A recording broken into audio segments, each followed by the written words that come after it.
ایک چیز تو یہ ہے کہ اس کا اللہ کے ساتھ گہرا تعلق ہو،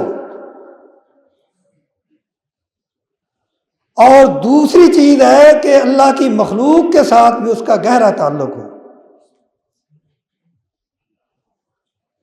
اب یہ دونوں تعلق کیسے پیدا ہو سکتے ہیں، اس کا طریقہ بھی اللہ تعالیٰ نے بتایا۔ اللہ تعالیٰ فرماتے ہیں وَاسْجُدْ وَاقْتَرِب، اے میرے بندے اگر تو نے میرا قرب حاصل کرنا ہے تو پھر سجدہ کر، نماز پڑھ۔ نماز پڑھے گا تو میرا قرب حاصل ہوگا۔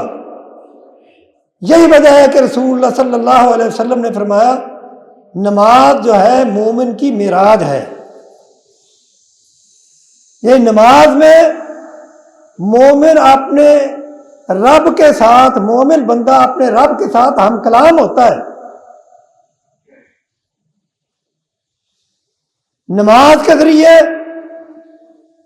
اللہ کا قرب حاصل ہوا۔ اور اب مخلوق کا قرب کیسے حاصل ہونا ہے، مخلوق کے ساتھ کیسے گہرا تعلق ہونا ہے،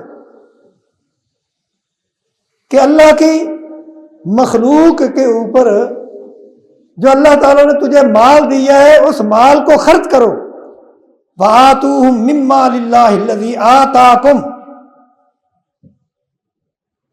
جو اللہ تعالیٰ نے تمہیں مال دیا ہے وہ مال اللہ کی مخلوق پہ خرچ کرو تو مخلوق کا قرب بھی حاصل ہو جائے گا۔